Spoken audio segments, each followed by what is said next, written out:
Seja muito bem-vindo ao podcast ESG na Prática, produzido pelo portal SP Rio+. Eu, Fabiano Porto, tenho o prazer de receber aqui o meu companheiro de bancada, Luiz Magalhães. Tudo bom, Luiz? Tudo ótimo, prazer estar aqui mais uma vez, mais um podcast, agora com uma pessoa mais especial também. Show de bola, estamos aqui com o Luiz Paulo Loretti, um grande amigo, uma pessoa que tem muita experiência na área industrial, consultor de negócios há muitos anos, experiência na inovação, governança, diversas áreas. São Luiz, muito prazer ter você aqui conosco hoje. Obrigado, eu que agradeço, é um prazer não só falar do tema, mas estar falando do tema com grandes e bons amigos que compartilham aí uma parte dessa jornada aqui em São José dos Campos e dos valores, né, quando a gente fala de negócios, de ESG, de todos os temas que a gente vai conversar por aqui. Então, é um prazer enorme estar aqui. Legal, Luiz. Pô, e para a gente começar a aquecer aqui as turbinas aqui, Luiz, conta um pouquinho como você chegou até aqui, né, para estar sentado aqui na bancada hoje falando de ESG. Conta um pouquinho da sua trajetória. Vamos lá, claro. Minha trajetória, meus primeiros 20 anos profissionais, eu sou formado em engenharia de produção, sou engenheiro e sempre fui empreendedor na vida. Então, assim que eu saí da faculdade, tive uma oportunidade de empreender junto com a família. E meus primeiros 20 anos foi uma coisa bem linear, não foi monótono porque era bem agitado, mas assim foi bem linear numa indústria. Né? Uma indústria de sinalização, comunicação, bem engenheiro de produção, tocando, crescendo o negócio. E em 2009, 2010 nós fechamos o negócio. E aí, a partir daí, foi uma monotonia que eu não tive na minha carreira, na minha vida. Então, assim, comecei como consultor, né? Tive a oportunidade de trabalhar com os amigos como consultor. Esse trabalho de consultoria na área de processo, de estratégia, de Lean, e acabou juntando com inovação. Fui trabalhar com várias empresas de pequeno e médio porte. Depois fui convidado para montar uma área de inovação e novas tecnologias, uma construtora de grande porte. Participei de um projeto gigante de uma indústria de semicondutores. Esse projeto acabou. Depois voltei para a área de consultoria e há uns 3, 4 anos atrás, uns amigos estavam montando, quando esse tema, nesse formato ESG, estava voltando, começando a aparecer de novo. Os amigos do mercado financeiro, né, que um deles morava fora, percebeu essa tendência começando e falou, olha, vamos montar uma empresa for Futuring para trabalhar com isso. Seja na parte de fundos de carbono e na parte de consultoria. E me chamaram para ajudar mais umas 3 pessoas bastante experientes para montar essa área de consultoria. ESG era novo nesse formato, nessa maneira como a gente tem visto e falado dele hoje, e foi bem interessante. Então, foi um trabalho bem estruturado, entendendo como é que era o mercado, da onde ele surgiu, né? Ele surgiu, este movimento agora, atual, é um movimento já muito mais antigo, vocês sabem disso, mas neste formato ESG foi o mercado financeiro que deu o empurrão, né? A partir lá do nosso amigo Larry Fink da BlackRock, que deu o cutucão em todo mundo. E como era um pessoal de mercado financeiro, entendeu essa oportunidade, já trabalhava com fusão e aquisição, M&A, private equity bastante, então falou, olha, estavam enfiados nesse contexto e a gente começou a montar e trabalhar com isso. Então, caí no ESG, caí na sustentabilidade dessa maneira. Não, quando você falou, eu não teve mais monotonia, eu falei, ele começou a empreender, mas a gente tem que lembrar que você empreende também, né? Ainda, continua empreendendo, continua empreendendo. Que quem empreende não tem monotonia. Fortes emoções na vida. Exatamente. E ao lado da esposa também, a Dani Asdente, que é uma das mulheres que eu acho mais fortes, mais profissionais aqui da cidade de São José dos Campos. Sinal, pois é uma das convidadas aí também para estar aqui no podcast. Boa, então já anota aí, Dani. Juntos a gente montou o primeiro coworking aqui da cidade, né? Então, exatamente.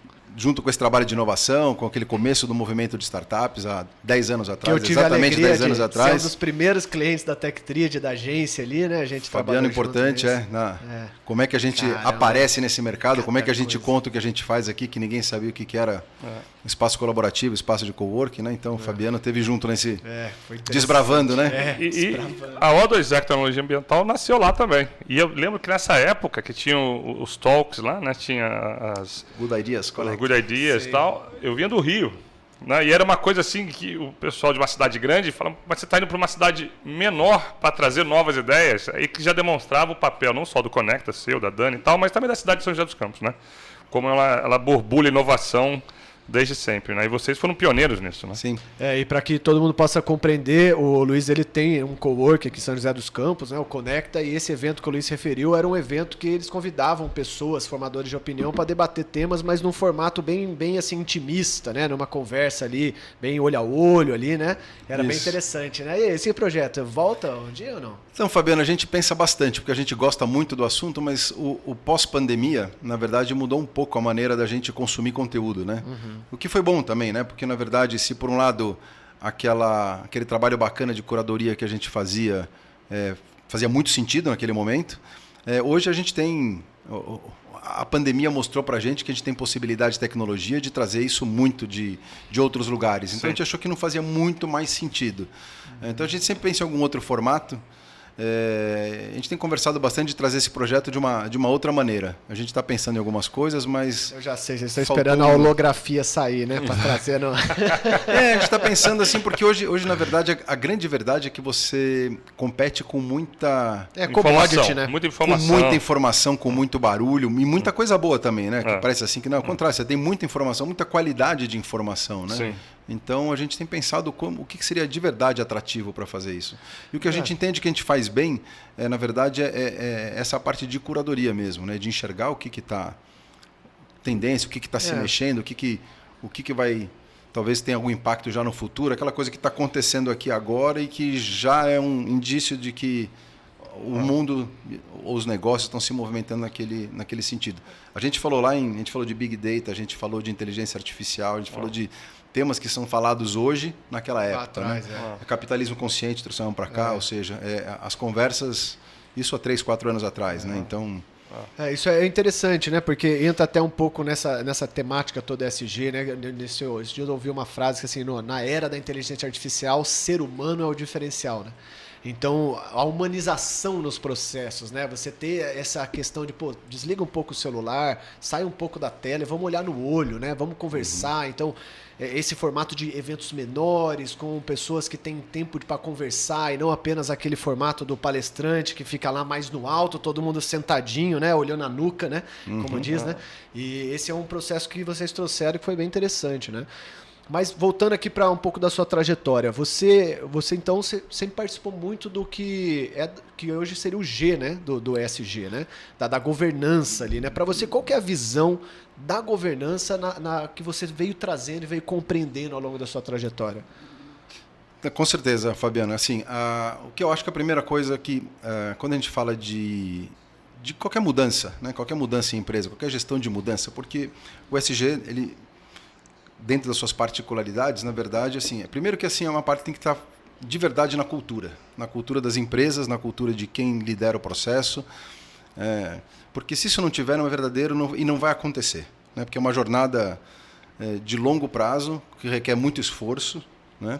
E então assim, quando você fala do ambiental, do social e da governança, a governança é o que dá cola nisso, né? A cultura e a governança é o que faz a cultura se espalhar pela empresa de verdade, né? Então, assim, se você não tem uma governança muito forte, né, você não consegue fazer com que isso de verdade desça para toda a estrutura e, mais importante, que saia da tua estrutura, né? Que é o mais importante numa abordagem quando você vai fazer um trabalho de verdade numa empresa. Como é que eu vou abordar essa história? Porque é muito fácil você olhar só para o seu quintal, né? Então, quando estamos falando de ESG hoje, tem que ser uma visão sistêmica. Então, não tem como a gente ficar preso só nisso. E a governança é aquilo que faz isso de verdade acontecer, reavaliar, saber que está sendo feito de verdade, que as metas que a gente traçou são factíveis, se não são, revisar, aonde pega ou não pega. E, na verdade, não é nada diferente de você... O trabalho que a gente sempre fez na For Filtering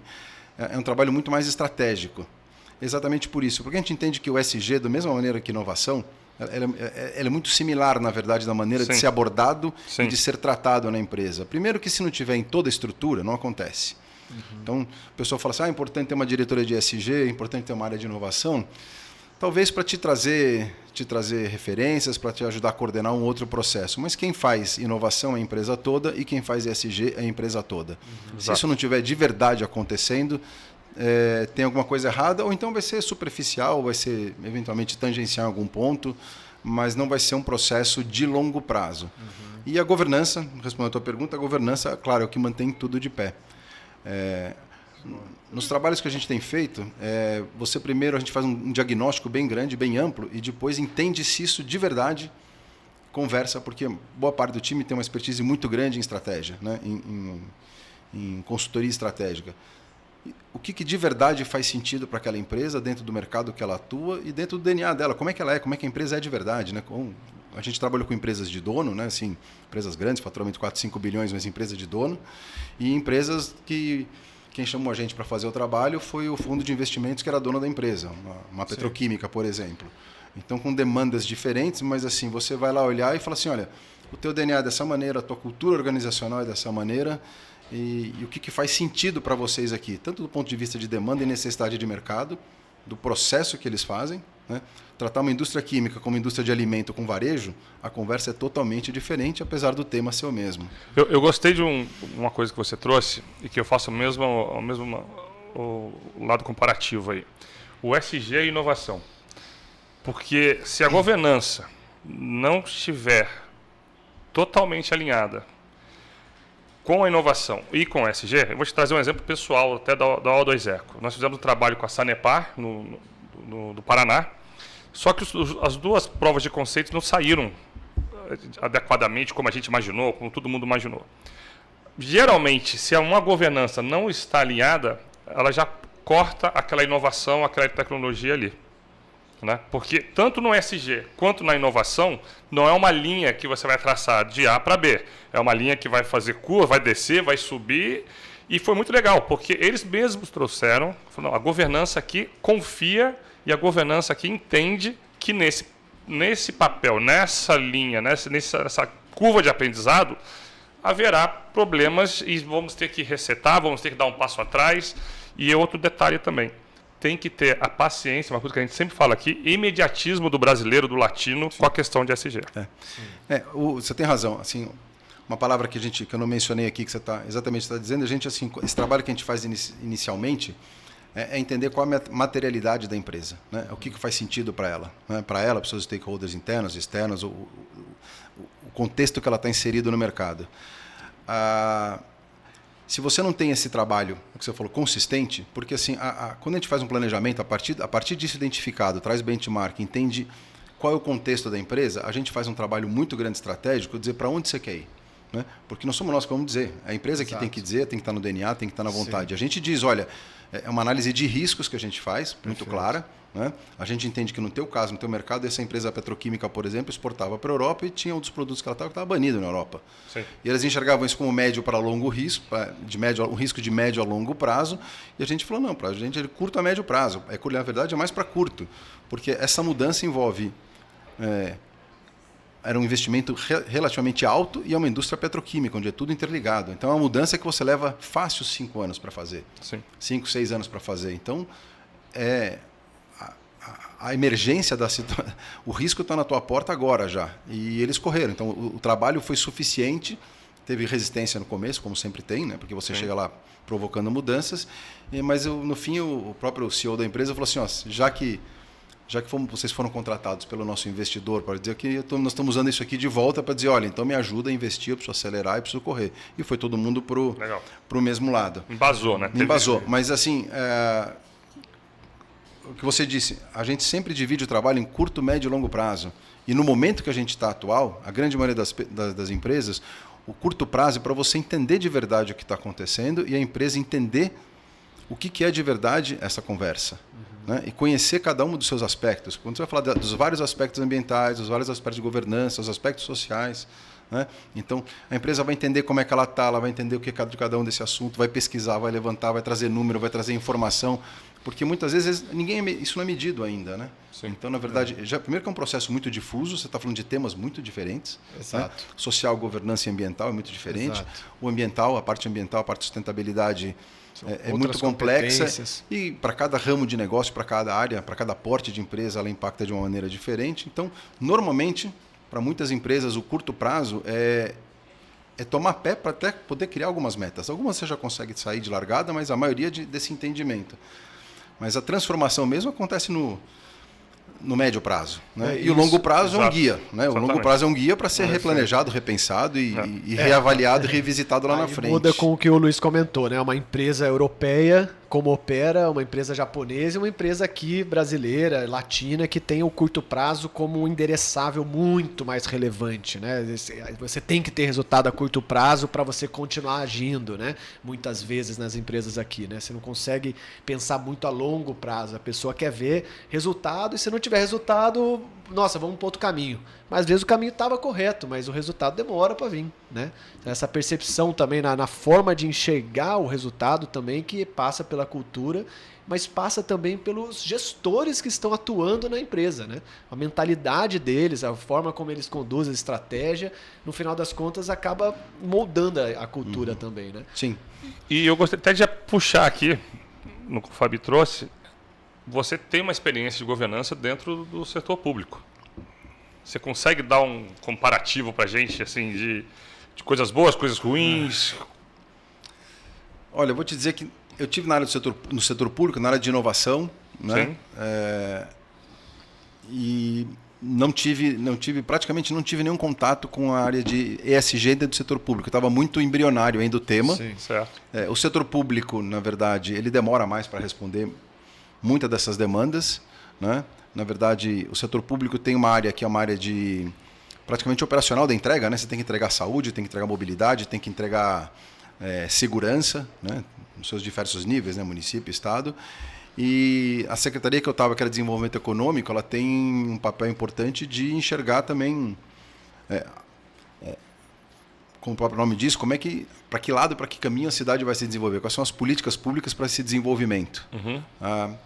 No setor público, a governança ela é muito mais rígida, né? Da maneira como você pode contratar e fazer as coisas. Burocrático também. Né, e tem que ser, de uma certa maneira. Depois que você está lá dentro, a gente como empresário e como empreendedor, a tendência é dizer, o setor público é muito burocrático, é muito lento. Existem problemas, é claro que existem, mas ele com certeza vai ser sempre mais lento, porque o dinheiro e o risco não é meu. Né? Então você tem regras para fazer isso, você tem um mecanismo que precisa ser feito para isso, então ele demanda mais tempo. Então ele necessariamente não vai conseguir acompanhar uma agilidade de mercado. Né? E desculpa te interromper, e tem um detalhe da descontinuidade, né? Que se muda. Esse é o grande problema do nosso. Aí é um problema da cultura brasileira, né? Assim, você tem a gente, infelizmente, eu diria para você que São José é uma ótima exceção a isso. Isso, né? é um ponto fora da curva. É um ponto fora da curva do ponto de vista de continuidade. Né? Então, assim, você consegue ter mais projetos do município do que do governo do município. O mesmo grupo governou a cidade por muitas décadas. Por outro lado, tem aquela história, né? Assim, eu acho que a retroalimentação, por um lado, é boa, você vai lá, mas é um grupo que tem que estar aberto, buscando novas coisas, buscando novos conhecimentos. A administração pública hoje tem uma dificuldade muito grande, porque você tem muito bons gestores públicos, né, que é quem toca uma cidade como São José, que tem um IDH mais alto que o do Estado, ou seja, a gente tem um dos maiores IDHs do país, ou seja, e quem toca isso? É o funcionário público, é o funcionalismo público, essa estrutura toda, claro, com bons prefeitos, bons executores, puxando o ritmo, puxando a fila, que a gente tem vários bons exemplos em São José nos últimos anos, pelo menos os anos que eu tenho participado mais próximo. Mas, na verdade, o próprio funcionário público, ele não é um cara que está tão exposto, antenado ao que está acontecendo. Né? Então, acho que o público em geral, né? Então, a ideia do ESG na prática é trazer um pouco, né, desse conhecimento, trazer um pouco, tangibilizar para as pessoas um pouco do ESG, um pouco do meio ambiente, um pouco do social, um pouco de governança, o que isso implica não só na vida, e também, como a gente sempre fala, o ESG começa dentro de casa, né? Então, para a vida pessoal das pessoas. Né? Tem uma questão também que eu acho que é interessante que você colocou, da multidisciplinaridade do ESG, né? Sim. Eu disse, o ESG não é nada novo, ele apenas aglutinou em 3 grandes áreas, várias áreas do conhecimento, que os negócios sempre atuaram. Mas ele traz, de fato, uma mecanização no processo de entender a sustentabilidade empresarial, trazendo essas 3 grandes áreas como norteadores de ação. Nesse contexto, aí agora, de repente, para quem nos ouve que está querendo implementar o ESG na empresa e está querendo saber como começar, o que você diria para os primeiros passos já que a pessoa tem a cultura, vamos considerar aqui que a pessoa já tem a cultura, ela quer fazer. Está com vontade. E aí, a gente eu queria a sua opinião sobre uma estratégia especificamente, que é a formação dos comitês ESG. Você comentou, por exemplo, de um departamento de sustentabilidade, que seria uma coisa mais formal, mais organograma. Mas, e essa questão de um comitê ESG, onde você destaca pessoas, por exemplo, do RH, pessoas de segurança de trabalho, pessoas que trabalham na governança, traz de repente um chão de fábrica, traz uma pessoa ali diferente para trazer diferentes visões, e você cria meio que uma governança multidisciplinar dentro da empresa, com diferentes áreas, para você começar a entender esse cenário todo. Assim, você acha que essa seria uma das ações iniciais que a empresa poderia fazer para começar a interiorizar o tema ali dentro? Eu acho que esse pode ser um dos caminhos, Fabiano. Na verdade, nos projetos que a gente participou, primeiro tem que ser um processo top-down.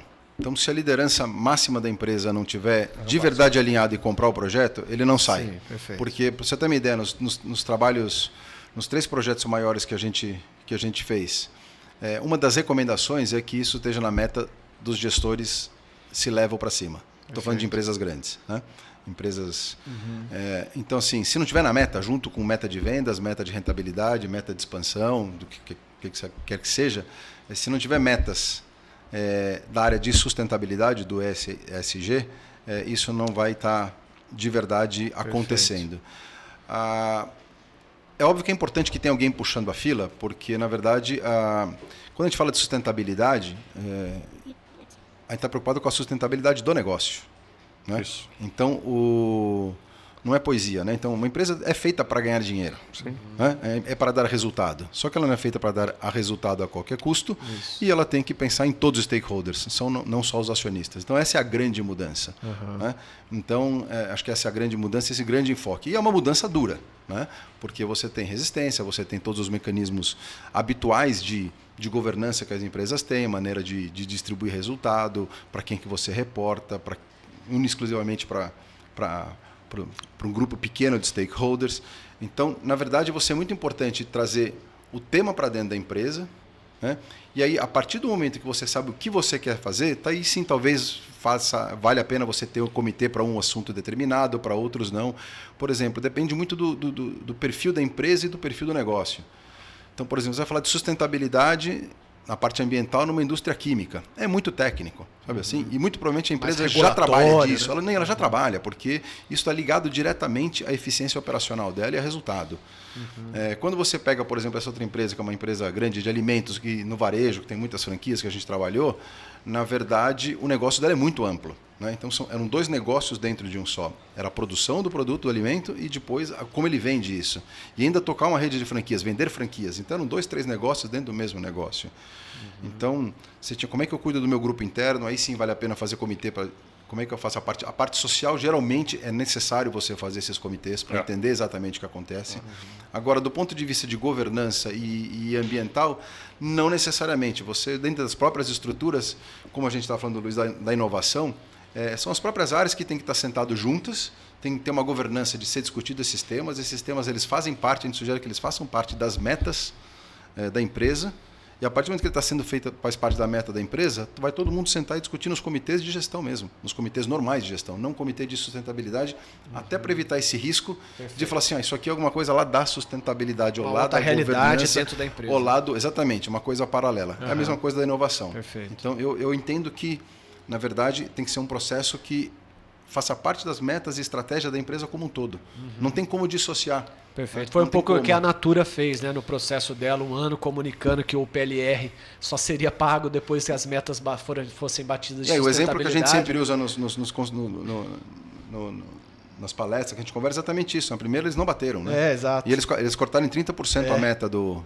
Isso foi em 2012, né? Você tem uma ideia, foi quando ninguém falava em ESG, era só sustentabilidade. Ou seja, eles estão... Isso é um valor intrínseco a cultura da Unilever, da Natura desde sempre, e vem tocando. Agora eles foram além, né? Só para finalizar, esse ano o posicionamento deles é desenvolvimento regenerativo, né? Eles sabem como que eles podem agora causar impacto positivo. E uma coisa, esse exemplo é muito legal que vocês estão trazendo, porque uma das coisas que a gente mais ouve, né? Principalmente a gente assim, que dá consultoria em ESG, ou conversa, ou trabalha com ESG de certa forma, é que o ESG não dá lucro.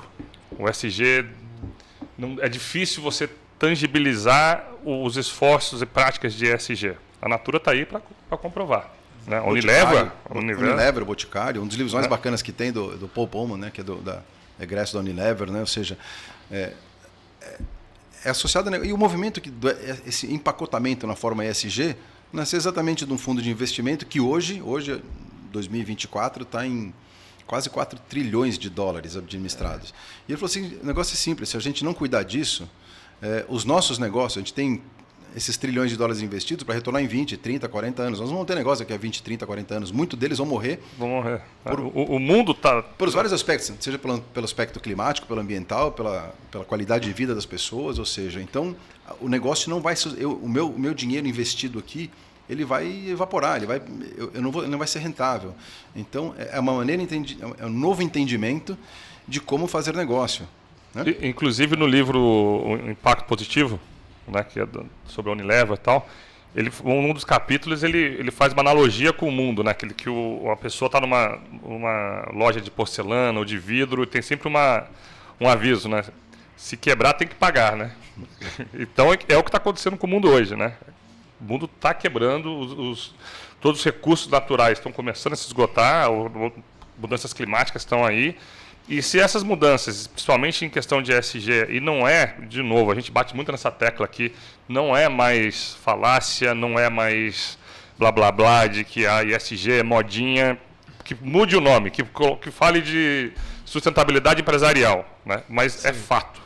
Essas empresas e o mundo vão ter muito mais dificuldades daqui a 10, 15 anos. Na verdade, daqui a 5 anos, né? 3 anos. Até aproveitar esse gancho aí, trazer um assunto um pouco polêmico aqui, que é esse movimento anti-ESG. Bom, a gente tem, né? Sempre costumo dizer, sem as empresas, a gente está fadado ao colapso climático, né? Então, só alguns dados, né? 71% de toda a emissão de gases desde 1988 foi causado por 100 empresas. E se você pegar apenas as 25 primeiras empresas, é 50% das emissões, né? Então, a gente está falando que o segundo setor da sociedade, seria as empresas, ela é grande responsável pelo mundo como nós vemos hoje, pelo desequilíbrio ambiental, social, tudo que a gente vê.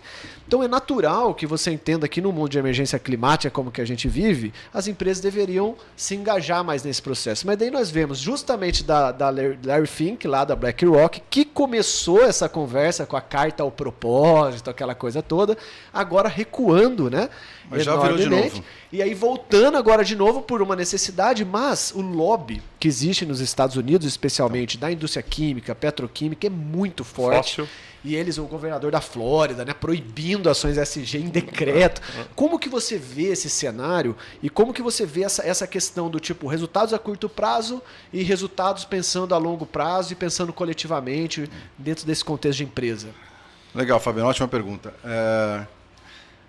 E até tive por uma feliz coincidência batendo um papo com um amigo que mora nos Estados Unidos, amigo meu de faculdade de Poli, amigo até hoje, e ele se formou, fez MBA, está nos Estados Unidos há muito tempo e trabalha numa indústria de baseada em combustível fóssil, uma fábrica de motores, a maior fábrica de motores do mundo. A gente falou sobre isso.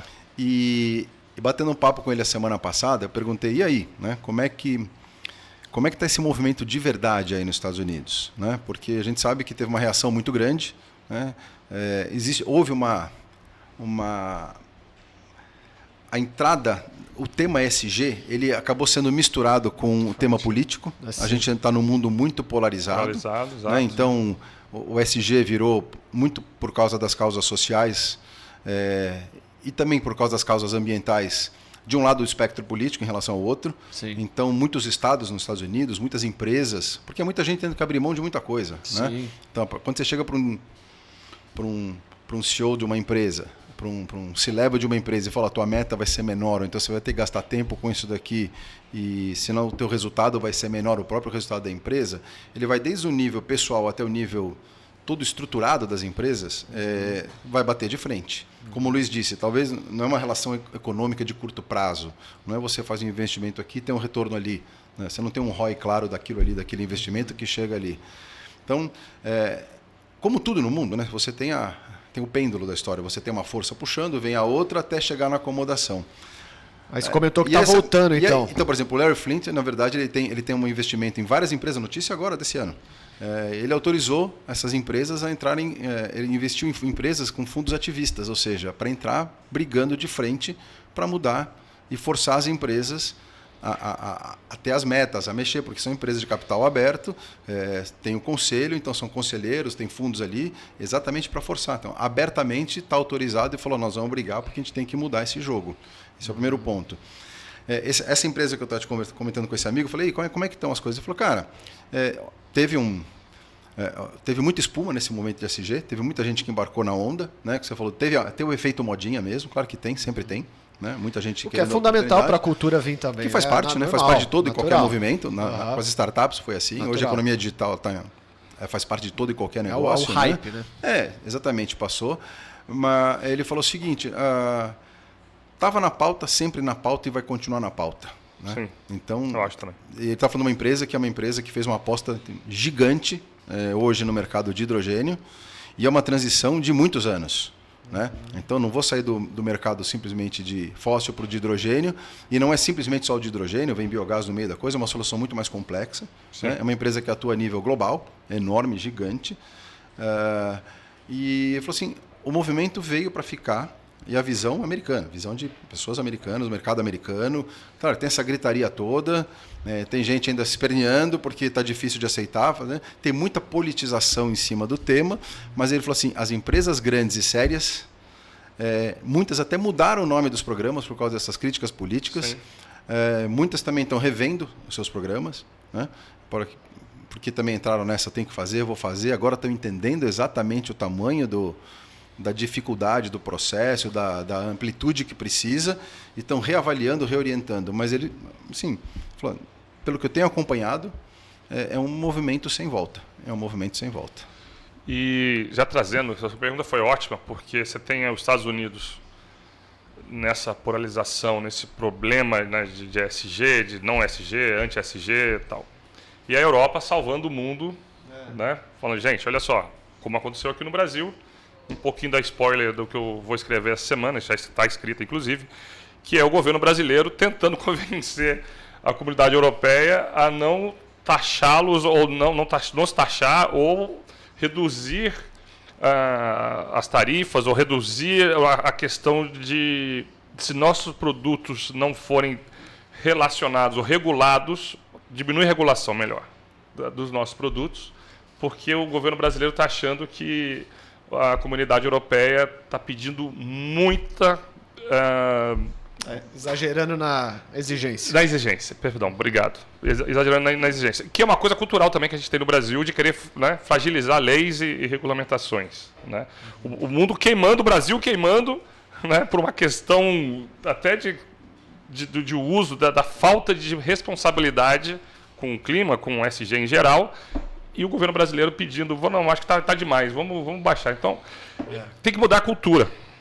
Né? E aí traz um pouquinho da governança que a gente precisa no país, da própria governança, sim, propriamente dita. Para tudo, né? Para todas as áreas. E a gente, infelizmente, reflete na área social, na área ambiental, como reflete na educação, como reflete em qualquer outra coisa de longo prazo, que a gente não tem, infelizmente, essa cultura e esse hábito de fazer bem feito. Né? Então, como você disse no começo, são projetos de Estado, não de governo, né? Porque são projetos muito de longo prazo. Né? Quando você fala de educação e quando você fala de uma política ambiental bem feita, não é de um governo para o outro que resolve, não é dentro de um mandato de 4 a 5 anos que você resolve também. Né? São problemas muito mais estruturais. Assim, a gente, o que é muito importante, que você me perguntou, que a gente entendeu e aprendeu nesses processos, que eu vou te dizer que vale para uma empresa e vale para um governo, é que assim, tudo é sistêmico. As coisas estão todas interligadas. Né? Então não tem como resolver problemas complexos de maneira simples. Então a gente, quando tem um período de 4 anos, falando de governo, para resolver um problema e sai com uma solução simples, ela está fadada ao fracasso. Ou está fadada a ter um efeito muito pequeno. Né? Então, como você fala de governança, quando você entra e fala de governança numa empresa, você precisa cuidar da cultura da empresa, saber quem é que está te ouvindo, como é que isso vai funcionar lá dentro, quais são meus reais problemas, quais são as oportunidades, que risco eu estou exposto. Em cada área onde eu tenho oportunidade, como é que eu faço, qual é o prazo disso acontecer, qual é a possibilidade, onde vale a pena, onde não vale a pena, quais que são os meus valores fundamentais que eu não abro mão e tem que estar ali. E são processos muito complexos, envolve dinheiro, envolve recurso, envolve tempo. Então, na hora que você vai fazer, você monta um plano, a gente tem um framework de trabalho, quando você olha todos eles, é comum de você saírem de um projeto, uma história dessa, com 50, 40, 50 projetos, né?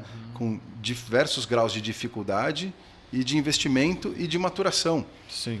Só que, assim, além de tudo, isso está junto com a empresa funcionando. A empresa tem que continuar dando resultado, continuar atingindo o seu mercado, enfrentando concorrência, enfrentando inflação, mercado americano que desacelera, mercado global, cada uma na sua vida. Assim, nós estamos colocando mais um fator na conversa. Então, essa é a inteligência, a sabedoria, e saber quais aqueles que são realmente urgentes, porque é o que você falou, tem coisa que não pode esperar mais. A gente, infelizmente... eu não tenho esse número de cabeça, não lembro a data, talvez vocês lembram. Quando é que foi a primeira COP? Nós estamos queimando o chão e queimando o tempo há muito tempo. Berlim, 1995. Então, sabe assim, há 30 anos. E o que se progrediu nesse sentido, nesses 30 anos, e brigas geopolíticas, quem vai pagar a conta, os países desenvolvidos versus os países em desenvolvimento, eu transfiro para você a responsabilidade, o dinheiro está do teu lado, está do meu. Ou seja, essa discussão, e agora é o que você falou, o horizonte e o prazo está... E a dicotomia de ter uma COP em Belém e o governo brasileiro tentando extrair petróleo na foz do Amazonas. Não, e já estou sabendo já que várias empresas estão desistindo, porque até a ONU está assustada com o grau de politização que o pessoal está fazendo com essa COP aqui. Até a gente mesmo, que estava super empolgado em participar, deu uma desanimada boa, foi porque está virando um palanque de maluco, assim, né, digamos assim. Né? Mas voltando para a gente não desviar desse tema, que é bem interessante. Esse processo... de interiorizar esses valores dentro das empresas, ele, como você falou, não é novo, né? E ele tem essa evolução. E como você falou, quando você traz esse elemento novo, e eu tenho conversado com o Sebrae também, como a gente interioriza isso nos pequenos negócios? É uma loucura, porque a pessoa ela já faz o financeiro, ela já faz a contabilidade, ela faz o comercial, ela é o parceiro, ele é tudo, e agora também tem que se preocupar com mais um elemento, né? E aí como que você vê o horizonte de futuro disso? Porque o que a gente está vendo, assim, me parece que o ESG é um começo do que foi o ISO. Que o ISO, quando nasceu, a pessoa também desacreditava. Falava, pô, que será que vai, não vai? E hoje é muito simples. O ISO é assim, é acesso a mercado. Você tem ISO, você vende para mim. Você não tem ISO, você não vende para mim. Você acha que o ESG está indo nesse caminho? Eu acho que 100%, Fabiano. Na verdade, porque até um trabalho que nós estamos fazendo agora é exatamente... Quando você, vou voltar um pouquinho para falando das grandes empresas, de onde vem esse movimento forte, quando você olha o trabalho de ESG, eles são várias camadas, né? Então a primeira camadinha é a minha casa interna ali, né? O que eu faço dentro do meu muro, né? Como é que eu funciono ali. Depois é como é que eu me relaciono com o mundo externo. Primeiro, até usando a analogia do GHG protocolo, assim, é como é que eu consumo energia, né? Então, a terceira camada, eu vou indo assim, como é que eu converso com os meus fornecedores, com meus stakeholders, meus fornecedores, né? Então, porque não adianta eu ter por exemplo, essa empresa de alimentos. A empresa é gigante, tem 4 mil funcionários, mas impacta 50 mil pessoas. E ela consome 20 mil toneladas ano do produto dela, que é produzido no mundo inteiro, não é só no Brasil, e que tem um impacto climático razoável, né? Consumo de água, essas coisas todas. Então, não adianta olhar para o meu quintalzinho. Então, eu começo olhando para o meu quintal, faço a lição de casa, pego meus valores, mas vou abrindo esses níveis de expansão. Como é que eu consumo energia? No caso deles é simples. Depois, como é que eu trato meus fornecedores? Porque não adianta eu fechar o olho, né? De ter fornecedores nessa cadeia, desde os grandes até os pequenos, que continuam gerando impacto negativo, poluem, não têm boas práticas, não funcionam. Então, eu com o meu poder que eu tenho de influência, de gerar impacto, um impacto positivo, eu tenho que influenciar essa cadeia toda, né? Para os menores e às vezes até de brigar com os maiores. Gente maior do que a gente, eu tenho que ir lá e não posso ceder, porque senão fica um buraco nessa linha. Depois você vai para os stakeholders, que é a comunidade onde eu estou envolvido, porque eu gero um impacto nessa comunidade que eu faço, né? Essa empresa ela tem 3 mil funcionários diretos, se você pegar os franqueados dá 12 mil, e se pegar de vendedores diretos, chega a 50, 60 mil. Ou seja, 90% dos municípios do Brasil se eu não me engano o número, alguma coisa assim, dessa ordem de grandeza, tem menos de 5 mil. Ou seja, uma empresa impacta 50 mil pessoas. Né? Então, você tem que chegar nesse nível de stakeholders. Só que não pode parar por aí. Né? Esses caras que têm força e têm impacto, como a Unilever, como a Natura aqui no Brasil, você tem que começar a fazer advocacy, ou seja, você tem que se juntar com seus pares, com aqueles que acreditam nisso, e ajudar para jogar a favor das regulamentações, da parte de regular mercado, de buscar apoio, de mudar regras nesse sentido. Então, esse é o nível último e mais abrangente dessa história. Porque aí você força a cultura, né? Aí, voltando para a tua pergunta, quando você fala do Sebrae, por que eu abri tanto para depois voltar? Quando você volta e fala dos seus fornecedores, é um movimento que essas grandes empresas estão fornecendo com a sua cadeia de valores. E aí, exatamente o que a gente tem olhado junto, assim, o que faz sentido para um fornecedor, às vezes pequeno, para uma empresa dessa? O que realmente ele consegue fazer. Então, aonde eu vou de verdade ajudá-lo, ajudar a cadeia como um todo. Não adianta chegar com um pacote macro de ESG e falar, você tem que olhar a questão ambiental, social, de governança. Então, quando você faz esse mapeamento de risco, né, quando você faz a materialidade dele, você tem que ser muito mais cuidadoso e muito mais direto.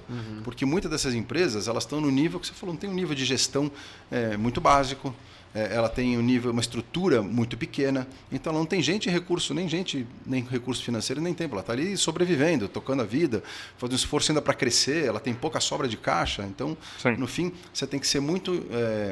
Você tem que ser muito inteligente e tem que ter um apoio muito grande do fornecedor. Os grandes fornecedores têm que ser os grandes provedores de cultura e os que suportam essa mudança. Ele exige, mas ele tem que dar o suporte para isso. E ele tem condição disso. E é aquela história, ele tem que atuar na cadeia. Como você falou, essas empresas, seja pelo impacto que elas geram, ou até, se pensar de uma maneira mais pragmática, eu tenho que ser sustentável ao longo do tempo, eu tenho que cuidar da minha cadeia toda. Então, eles vão ter que entrar jogando junto. Sim. É isso que eu imagino, Fabiano. Assim, mas tem que ser muito cuidadoso, porque a conversa não pode ser a mesma. Sim. E não deve ser a mesma. Porque você vai chegar e falar assim para uma empresa que tem 2 recepcionistas, tem um gerente, tem alguma coisa. Ele fala assim, você tem que ter 50% do seu nível de gerência com diversidade. O cara falou assim, sabe assim, não é aí que você vai atuar com diversidade, nessa empresa, não é desta maneira. Você não pode copiar o modelo de uma e trazer na outra. Você tem maneiras de trabalhar a diversidade, tem maneiras de trabalhar a inclusão, mas vão ser diferentes de uma maneira muito mais adequada. Desculpa, você tocou no assunto aí, principalmente na questão de stakeholders, dos colaboradores, dos fornecedores, dos parceiros e tal. Eu tenho visto nos rankings aqui no Brasil de ESG, é uma coisa polêmica também. Boa. Grandes empresas, e muitas delas a gente sabe que tem um relacionamento um pouco peculiar. Na sua opinião, como que elas conseguem chegar, tá entre os top 10 do anuário de ESG, por exemplo, sendo que é notório essa delicada relação entre colaboradores, fornecedores, stakeholders, etc. Primeiro que a gente sabe que tem muito greenwashing e greenwishing nesse mercado. Muitos intencionais e uma grande parte deles não intencionais. As pessoas até às vezes estão com a melhor... maioria. É o greenwishing, né? O greenwishing, na verdade. E às vezes assim você... eu participei de um processo que eu sei que você participou agora, muito bacana, e que quando vieram os projetos para a gente avaliar, você percebe a dificuldade, a discrepância do nível dos projetos e do entendimento do que é estar fazendo bem feito. Né? E aí você tem muitas vezes, como você citou a ISO, né, no começo, tudo que é novo, você não tem para o ESG, você não tem uma regulamentação única, são áreas muito diferentes. Tem algumas tentativas agora, tem muita coisa convergindo, mas ainda não tem uma ISO do ESG, por exemplo, alguma coisa que seja um guarda-chuva razoavelmente bem estruturado. Já tem bastante coisa, mas não tem uma ainda que você fala, este é o caminho. E aí surgem as premiações, surgem os rankings, surgem essas coisas. Então, precisa ter muito cuidado para saber, do mesmo jeito, qual é o ranking imobiliário, o ranking das melhores empresas de vendas do Brasil, ou seja,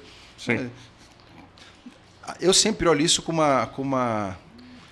um cuidado muito grande, na verdade. Primeiro você precisa saber quem é que faz esse ranking, como é que ele realmente mede. Né? Eu vi um outro, não precisa nem citar a empresa, mas assim, exatamente falando isso. Tem duas empresas que não são bem famosas, falando, puxa, mas como é que está entre os 10 e está fazendo isso? Como é que está aquilo?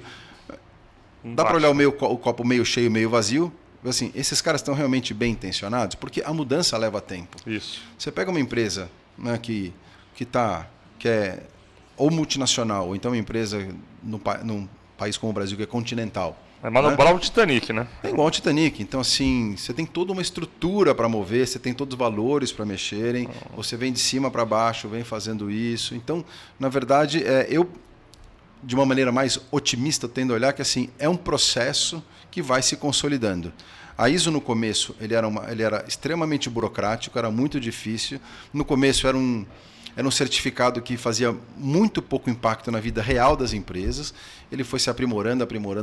Hoje ele eu diria para você que é fundamental em muitas áreas. Você fala assim, se uma empresa tem uma ISO bem feita, é necessário para ela ir bem, para ela sobreviver bem, para ela não pensar mais nisso. Ela te dá uma pouca variabilidade onde você não precisa. O ESG é a mesma coisa, eu acredito que isso vai acontecer ao longo do tempo.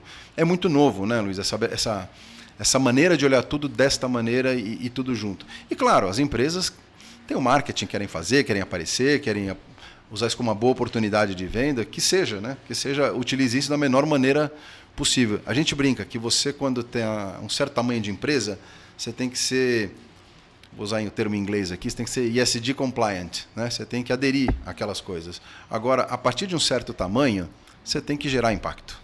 Sim. Não tem brincadeira. Então, assim, essas empresas que a gente fez consultoria falou assim, se você não quer, se você não está disposto, não faz parte da tua vontade de gerar impacto, então faça a sua lição de casa e fique quietinho aqui.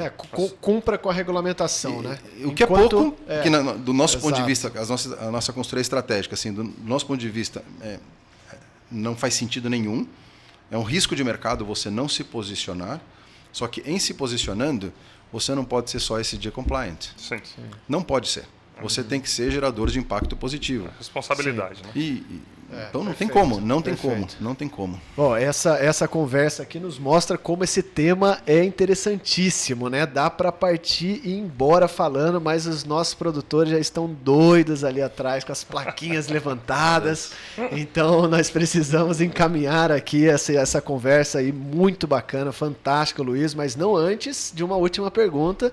Manda. Que não podemos deixar. É a nossa pergunta, que é esse insight que nós fazemos para todos os nossos entrevistados, que é em toda a sua trajetória de vida, o que esse trabalho, qual foi a maior lição de vida que esse trabalho te trouxe para você, que você leva para a sua vida hoje? O que você aprende como valores, como sabedoria de tudo isso que você tem feito na vida? Uma ótima pergunta, Fabiano, e profunda. No fim, eu sempre penso e eu sempre digo que, na verdade, uma coisa que para mim é pessoal, mas que vale para quando você... Eu, como sou empreendedor, né, quando você escreve lá suas missão e valores ali, pode ser uma plaquinha para estar pendurada na parede ou pode ser realmente aquilo que te guia, né, que te guia como empresa também. Aliás, são raras as empresas que usam aquilo realmente de guia. Está lá só pendurado. Exatamente. Eu conheço algumas poucas e boas que isso é realmente o norte. Né? Mas a pergunta é, o que verdade você acredita? Mas é parar para pensar, uma reflexão profunda. O que eu acredito, o que eu quero de verdade. E o segundo, eu estou agindo, estou fazendo, estou trabalhando nesse sentido? Né? Então esse é o primeiro ponto, porque senão fica uma conversa de surdo-mudo. Eu jogo para a torcida o tempo todo, seja na tua vida pessoal com você mesmo ou com uma empresa. O mercado hoje, cada vez mais, começa a enxergar quem diz que pensa de um jeito e age de outro. Né? O mercado valoriza e enxerga e percebe quem é que está agindo de acordo com os teus princípios, com as suas crenças, que publica uma coisa que faz uma declaração do que eu penso, né? E segue esses valores. Então, quando a gente fala de cultura e de como é que isso acontece de verdade, se isso é um valor de verdade forte e claro, é isso que te guia para frente. Esse é o primeiro ponto. E o segundo ponto é que é o que eu mencionei ao longo do nosso papo. Cada vez mais eu acredito, né, e tenho estudado isso, a gente vive em sistemas complexos. Né? A gente vive em tudo integrado, né? Seja na nossa vida pessoal, né? Seja na vida como cidadão e na vida como empresa. Ou seja, não existe solução simples e muito menos não existe solução que não esteja integrada e que você precise de mais alguém trabalhando e colaborando e movimentando e movendo isso junto. Então, se você trabalhar isolado ou trabalhar não compreendendo todo, você até pode estar num determinado momento fazer um esforço isolado ali, que é da tua empresa, das tuas coisas. Mas se você não entender que isso é um sistema complexo, que tem um monte de fatores e forças agindo, a tua chance de progredir é muito pequena. Claro, uma empresa pequenininha está sobrevivendo, assim, aquele primeiro passo é uma coisa muito mais direta e reta e linear, mas a partir do momento que você começa a ganhar corpo, ganhar maturidade, se você não entende isso, que é um sistema muito complexo, com um monte de fatores acontecendo, você não vai para lugar nenhum. Ou vai pela sorte, ou vai pelo tentativa e erro, ou vai dar mais cabeçada do que precisaria. E o que não é fácil, né? O que é difícil enxergar. A gente está num mundo hoje muito acelerado, num mundo que o custo da sobrevivência para uma grande parte das pessoas e empresas, consome muito tempo e muita energia, né? Então, eu sei que você precisa de um pouco mais de maturidade, às vezes até de tempo e oportunidade para parar para pensar de uma maneira mais ampla. Mas eu cada vez mais estou convencido de que se você não tivesse a visão, a solução vai ter menos chance de êxito. E, Lispa, eu sei que você é um cara como eu adoro ler, Fabiano também, eu sei que adora um bom livrinho, e você é um dos caras que mais leem sobre inovação, sobre ESG e tal. Dá uma dica aí pra gente, para quem está nos ouvindo aí, nos vendo, de um livro que você acha que, de repente, até para quem está começando quer entender um pouco de ESG, não precisa ser algo muito técnico, não. Cara, esse livro que você mencionou, o Impacto Positivo do... Eu pensei nele, eu gosto desse livro, eu gosto bastante. Eu estava lendo um livro, mas é um pouco mais técnico. Eu não vou lembrar o nome da autora agora, depois eu até te passo, a gente divulga de uma maneira, sobre economia circular. Legal. Né, que todo mundo fala, mas... Esse sim é um assunto muito, muito complexo, ele é muito, muito amplo, muito interessante do ponto de vista de ESG. E a coisa que eu tenho que eu tenho investido bastante tempo ultimamente, é leituras não técnicas necessariamente. E eu, desde o começo do ano, tenho feito uns laboratórios de leitura na área de filosofia. É verdade. E vou te dizer que isso tem ajudado demais. E é muito bacana, é muito interessante, porque é muito louco, né? É incrível como os problemas pré-socráticos, socráticos, ao longo da história toda, continuam valendo, né? Do ponto de vista de indivíduo e do ponto de vista de sociedade. Sim. A gente evoluiu em muitas coisas, o conforto da nossa vida aumentou um monte, mas a gente ainda enfrenta muitos dilemas como humanidade, como civilização, como cidadão e como indivíduo, que você fala, caramba... Muita coisa não mudou, né? Por que nós estamos ainda correndo atrás do rabo em 2024 em alguns assuntos? E para mim isso é um grande questionamento, porque isso reflete na nossa ação. A gente é um só, né? Eu, Luiz Paulo, indivíduo, não sou diferente do Luiz Paulo como pai e não sou diferente do Luiz Paulo como empreendedor. Ou seja, está tudo arraigado, está tudo junto ali. Posso ter diversos papéis, mas assim, os meus valores, as minhas crenças...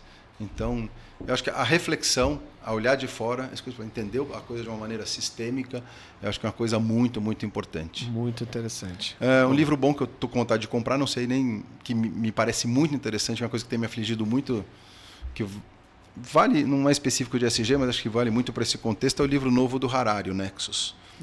Que ele fala das redes. Acabou de lançar, dia 10 agora. Bacana. Então, eu já li alguns capítulos assim, meio cruzado assim, e é uma boa provocação, na verdade. Pô, fantástico. Então, depois dessa pergunta bônus de indicação, belas indicações aí de leitura, então gostaríamos de agradecer muito, Luiz Paulo, pela oportunidade, a bela conversa. Agradecer a você que nos ouviu em todas as plataformas digitais ou nos assistiu aqui. E agradecer Luiz também, 2 Luiz hoje aqui. Boa, vamos nessa. E pessoal, é isso. Então até a próxima SP Rio Mais, SG na prática. Muito obrigado, pessoal. Valeu, Lispa. Obrigado mais uma vez. Você sabe que você é um amigo querido. Obrigado por trazer seu conhecimento. Obrigado, Fabi. Sempre um prazer. Vamos para a próxima. Eu que agradeço a oportunidade. É sempre ótimo bater um papo com vocês. O assunto é interessante. Pessoas das que eu gosto muito, né? E um tema muito, muito bacana. Eu que agradeço pela oportunidade de poder dividir um pouquinho só com vocês e o tempo passa rápido. Passa né? rápido. Dá para fazer, mas dá para fazer o dobro. Episódios, né? Dá para ir embora. Obrigado. Então é isso, gente. Muito obrigado e até a próxima. Siga os canais Portal SP Rio Mais. Vamos lá. Um grande abraço a todos.